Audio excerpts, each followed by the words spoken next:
I was about to spray cologne on for what? Yeah, I was about to smell that shit through the damn interview. Like, God damn, you smell good. I'm like, damn, the interview smelled good.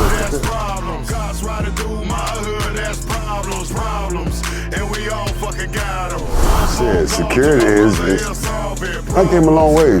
You know, I get contracts now. You know, when niggas start out, nigga won't get contracts, but nigga get contracts now, you know, leveled up. You know, I do private security. Shout out to Rich Nation, you know what I'm saying? But security has picked up, man. You know what? I got a lot of security I didn't expect I was gonna get. You know what I'm saying?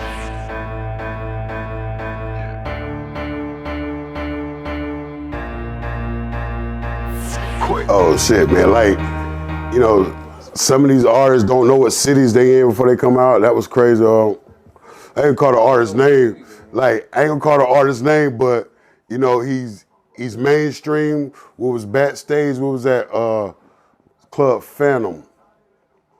Right before he get on stage, he was like, "Yo, what city am I in?" He had to ask his manager or his bodyguard what city. They was like, "Yo, you're in Raleigh, North Carolina," type shit. So, yo, Raleigh, you know I love Raleigh. I'm thinking like, what word? So seeing that just let me realize how really it's an illusion. A lot of this stuff is an illusion. So, you know, so that was kind of crazy.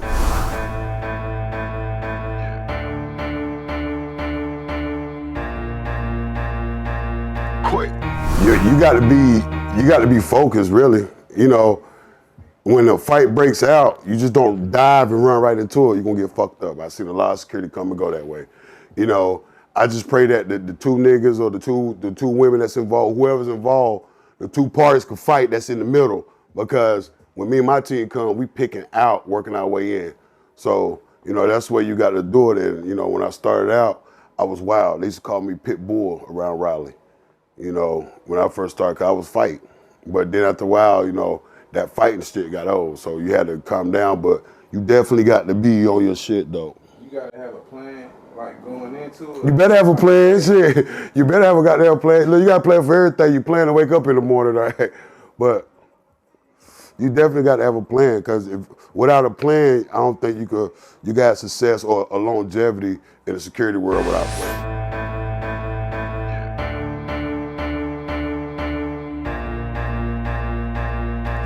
Playing sports help me to have confidence in anything I do. And so by playing basketball earlier, and I played a year semi-pro football in Charlotte. A lot of people don't know that. The year my son was born, 2003, July 19th, 2003, I was a Carolina Trojan. I played semi-pro for a year.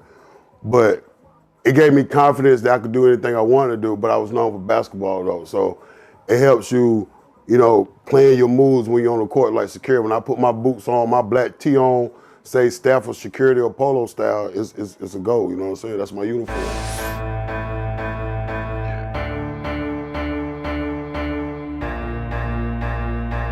See, when I get booked or when I do security, it's like I become in charge. Even though they're the client, they hired me, I'm in charge at this point.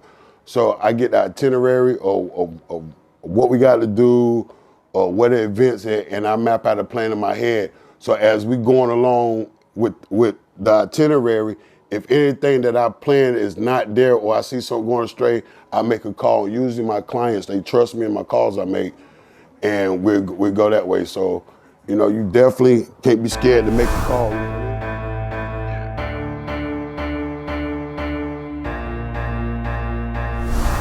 Well, the music I make is just, I don't know. I don't know what you could call it really. I just make music. I hear something in my head and I just make it. It's a lane for people who just want to express themselves. Like it's like an art. Some people paint, you know, in their spare time. My hobby, I make music, and it's good. And I make good music. So that's what they tell me. So, and then from the feedback I get, I just keep going with it. So. You know, my lane is just my lane. If you tap in, you tap in. I let the people put me in the lane. If they say, oh, I remind them of this person or I remind them of that person, so they put me in the lane. So I'm grateful for that. At least I'm being considered for a lane, you know what I mean?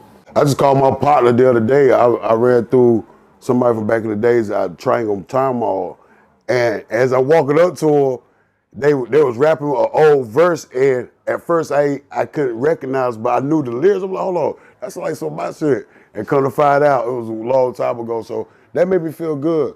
You know, when people say they looking for the next project or they want to see more, that's a good feeling.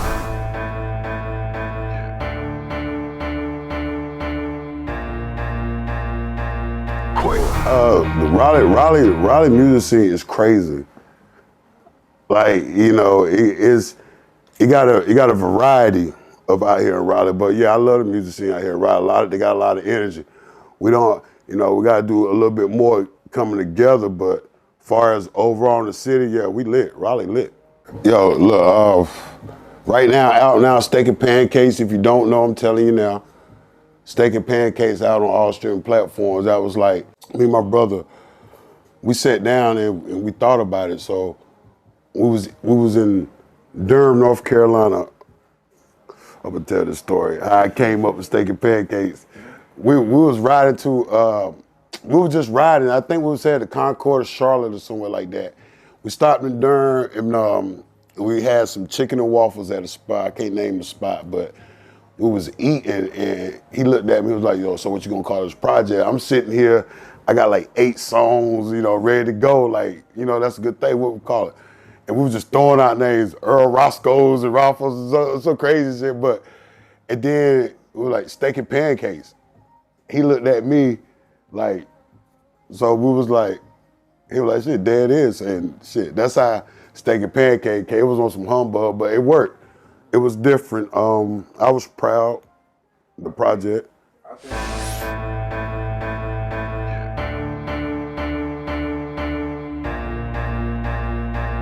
Quick. Oh yeah, shout out to 704. You know, shout out to Durham. You know, Goldsboro. Fucking Raleigh. Yeah, I've been around North Carolina. Yeah.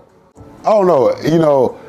All right. So let me speak from Goldsboro. Like, Goldsboro is just lit. Growing up in Goldsboro, it was a small city. He was on either East Wayne, Goldsboro, where, you know, you had like Southern Wayne and Roller. They really didn't matter, but here it was Goldsboro and East Wayne, and there was only a few of us that could go from East Wayne to Goldsboro. So I went to both schools. I lived out in Goldsboro. I lived out in East Wayne, and growing up out there was crazy. You know, to make it in Goldsboro is different. So then take it to Charlotte. Whatever I was doing in Goldsboro, multiplied. Like, Charlotte crazy. Like, if you ain't got your head on straight, you're gonna get caught up quick. Charlotte is a wild city, but I found my way, I tapped in.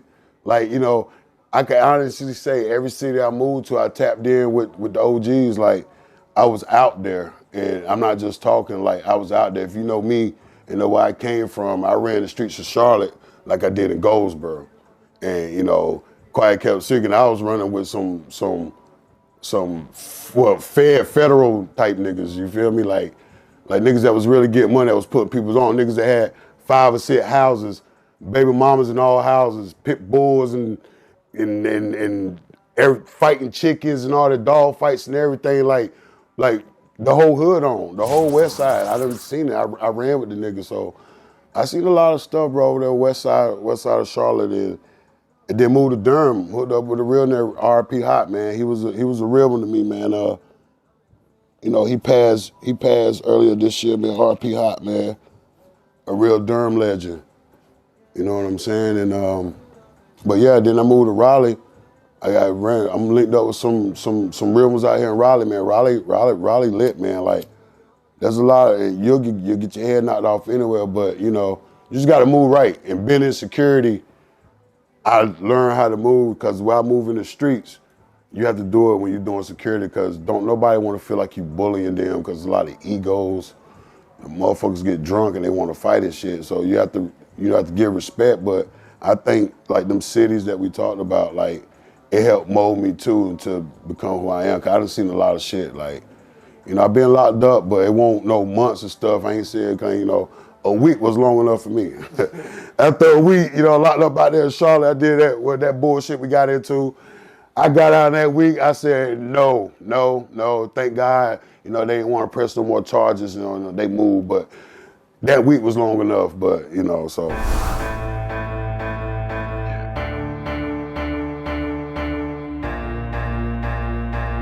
Quick. Oh, yeah. You know, first of all, you know, I got more music dropping. I don't know the title of it yet, but I got like 4 songs, 5 songs dead. We trying to wrap that up. Dropping a remix to 3K remix. You know, I got a special person on that one. Also, my partner. You know, I ain't gonna. You know, you got to tap in to find out who it is, but that's dropping.